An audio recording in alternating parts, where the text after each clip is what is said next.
Son mari la maltraitait tous les jours, alors un jour elle a fini de se venger de la plus douce des manières. Une vengeance silencieuse qui a fini par envoyer son mari au ciel. Écoute cette histoire jusqu'à la fin. Elle raconte qu'elle a rencontré son mari au marché quand elle aidait sa mère à vendre les pantalons. Elle avait 18 ans. Et que c'était quelqu'un de très gentil, très drôle, très beau et charmant.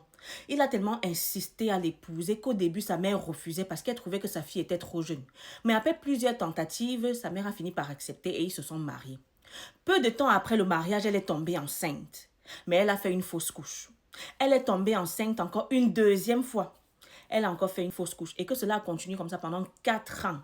Plusieurs grossesses. Même pas un enfant, mais plusieurs fausses couches. Et pendant ce temps, son mari a commencé à ramener d'autres femmes à la maison. Il la manquait de respect ouvertement devant ces femmes-là. C'est comme ça qu'elle a appelé sa mère pour se plaindre que vraiment son mariage, ça ne va pas. Sa mère lui dit carrément que vraiment il faut supporter, vraiment tous les foyers ont les problèmes. Et que même comme sa mère disait ça, la situation ne faisait que s'empirer. Qu'il y avait même des moments où son mari ramenait des femmes à la maison et il demandait à ce que sa propre femme serve ces femmes qui ramenaient de la maison. C'est-à-dire qu'elle lui donne à manger, lui donne la boisson et tout. Et quand les femmes là demandaient que mais c'est qui cette dame-ci qui me sert à manger, son mari dit carrément que c'est ma sœur. Elle dit qu'il faisait comme ça là tout le temps. Et qu'il y avait même des fois où son mari amène des femmes dans leur chambre conjugale. Et que ces femmes-là dormaient sur leur lit conjugal. Entre-temps, lui, il demandait à sa femme de se coucher au sol. Elle aussi, elle dormait au sol.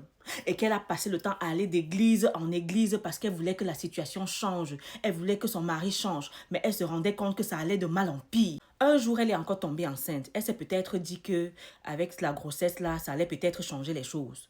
Mais au contraire, son mari a passé le temps à la battre, surtout quand elle refusait de faire des rapports avec lui. C'était grave. Il l'utilisait seulement comme le tam-tam. C'est donc en ce moment-là qu'elle a commencé à penser à la vengeance. Parce qu'elle n'avait pas d'effort physique pour répliquer. Elle n'avait pas de force, rien du tout. Et donc, elle a donc réfléchi qu'il fallait genre une vengeance silencieuse. Et qu'elle a tellement réfléchi quelle vengeance elle pouvait peut-être faire à son mari pour qu'il puisse regretter toute sa vie. Elle dit qu'elle a réfléchi comme ça un jour. Une idée lui est venue par la tête, maman. Utiliser la brosse à dents pour brosser les pots de toilette et déposer pour qu'il vienne brosser ses dents tous les jours. Que voilà ce qu'elle a fait. Donc son mari venait chaque matin, il prenait la brosse qu'elle passait le temps à brosser le pot des toilettes là, il se brossait les dents avec.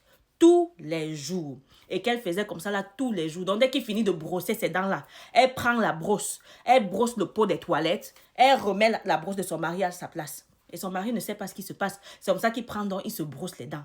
Elle dit qu'un jour, elle reçoit l'appel venant de son travail qui dit que son mari a chuté et qu'il est à l'hôpital en urgence. C'est comme ça qu'elle court aussi, elle arrive à l'hôpital. Et que quand elle est arrivée à l'hôpital, les médecins lui ont fait comprendre qu'ils n'ont jamais vu un cas pareil. Que le sang de son mari est gravement affecté et que ses poumons étaient très infectés. Mais elle n'a pas eu de pitié, rien après tout ce qu'il lui a fait. C'est donc comme ça qu'elle est partie, elle a continué à s'occuper de son mari à l'hôpital. Son mari était surpris que sa femme continue de prendre soin de lui comme ça là, avec tout ce qu'elle lui a fait. Il lui a dit que, ok, avec tout ce que moi je t'ai fait, je vois comment tu te sacrifies encore, tu prends soin de moi dans ma situation-ci. Sa femme dit que, elle lui répondait seulement que, pardon, ne t'inquiète pas. C'est mon travail. Alors que derrière, elle dit qu'elle venait tous les jours avec sa même brosse à dents là. C'est-à-dire la brosse à dents qu'elle utilisait pour brosser le pot des toilettes. Elle venait comme ça, elle aidait son mari encore à brosser ses dents avec. Donc, il continuait à brosser ses dents. C'est comme ça que la maladie ne faisait que s'accumuler. Maman, abonne-toi pour la partie 2.